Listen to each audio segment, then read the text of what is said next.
I have bigger opportunities. It would be no point of me going backwards to fight for his interim WBA when I have a WBC and another secondary WBA on the line. Regarding and then after that, I mean, Mick Conlon is #1, so if I have to face him or MJ, then I'll handle that first, then I'll handle Raees Salim. Regarding tonight's main event, you mentioned a little bit about the styles. Give a little insight on the styles as far as Figueroa. Why is he the suitable for you? I feel like he get hits a lot. He get hits a lot, entirely a lot. I like his style, don't get me wrong, but his style is kind of tailor-made for me. Like, it's just the perfect style that I'm allowed to get over on him. So height difference does anything for me. But other than that, his style is just suitable for mine. So Nery presents a more, would you say, a difficult challenge or a different type of style? Nery is just, I would just box him. I wouldn't even engage in the little man stuff that he's going to be coming with the wild punch. I just street box him. With Figueroa, I want to engage with him more. Not just boxing, but I want to engage and fight exactly Mexican style with him because he gets hit. And if I can catch, come up the middle, over top, just how he does, I'm accurate with my punches. You want to fight Figueroa, obviously. What do you got on this fight tonight? It's a 50-50 fight for me. And I say it's a 50-50 fight because if Brandon know how to use his reach, his height, and his weight advantage, he can pull this off because everyone knows he comes forward. He's a pressure fighter. Now, I say it's 50-50 because if Nery power and he lives up to his power expectations, then if he hits Figueroa one of them shots, and like I stated earlier, Figueroa gets hit easy and he bruises easy, then it might be an early night. With Nery, does he have the same power you think at 122?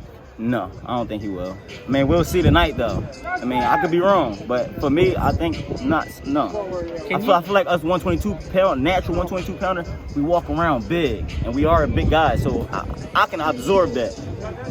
Can your boxing kind of diffuse his power though? Anyway, even if it does carry on? For sure. Listen, the smartest thing to do is box. I mean, we love the banging Mexican style. That's perfect. But the smartest thing to do is box. You want a clean win. You keep mentioning Mexican style. What message you got for all the Mexicans? I mean, nothing in particular. I mean, if you're in my weight class, I'm going to bang with you. I'm going to do the Mexican style with you. I like Mexican stuff, like Canelo.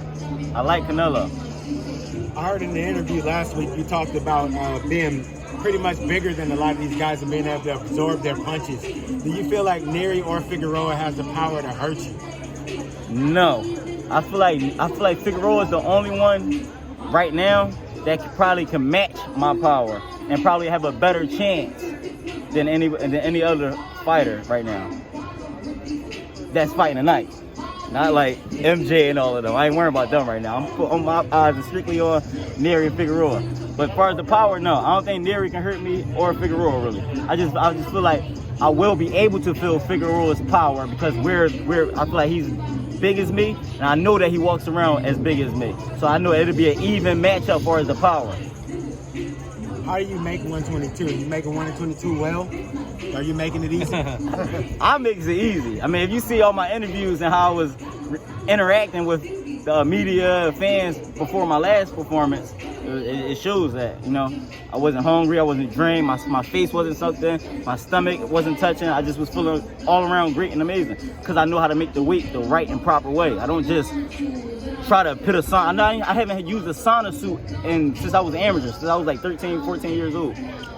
We've got 140 is going to be fully unified next week. 135 is already fully unified. Is it important for boxing, to a boxer and for the sport of boxing, to pursue unified champions? So there's one guy in each division, ideally? For sure. I feel like all champions should face other champions, and the ones that's not champion, that's the #1 or the #2. I feel like they should collide and clash together and fight. And then potentially fight the winner of whoever comes out on top. Obviously, in this era where Jake Paul and Logan Paul are fighting and stuff like that, does the sport really need to do that so we're getting the best fights? Honestly, possible? I feel like they help the sport of boxing in the sense of bringing more light and attention to it, and more light and attention to other fighters that could possibly be on those undercards. Okay. As well as it's just being good for the sport in general.